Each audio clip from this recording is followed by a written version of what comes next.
নমস্কার, চাঁদানাস কালেকশন থেকে একটা শর্ট ভিডিও আপনাদের জন্য।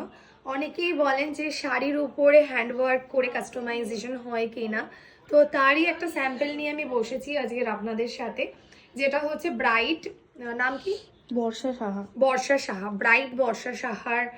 এটা হচ্ছে বিয়েরই একটা ব্লাউজ, এই সরি শাড়ি, বিয়ের শাড়ি, রিসেপশন আই থিঙ্ক, আমি ঠিক জানি না।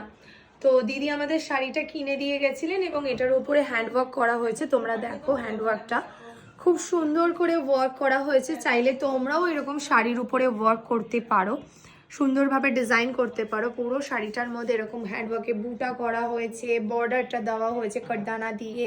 একদম রিজনেবল রেঞ্জ, দিদি চেয়েছিলেন রিজনেবল রেঞ্জ, বাট দেখতে যেন পুরো গর্জাস হয় দেখতে। তো এইরকম ধরনের শাড়ি তোমরা যদি চাও তো কাস্টমাইজেশন করাতে পারো দিদির মতো করে, দিদির মতন ভাবেই কাস্টমাইজেশন হয়ে যাবে। ওই যে ব্যাপারটা হচ্ছে যেটা মানে আরও বেশি সুন্দর গর্জেস, ততটাই একটু কস্টলি পড়ে যায়। তো রিজনেবল প্রাইস থেকে স্টার্ট হয়, তার জন্য আমাদের স্টুডিও লোকেশনে আসতে হবে। স্টুডিও লোকেশন হচ্ছে সাউথ কলকাতা, বাঘাযতীন 2 নম্বর প্ল্যাটফর্ম। কেমন লাগছে জানিও ভিডিওটা কমেন্ট করে। এই হচ্ছে ব্রাইডের শাড়ি।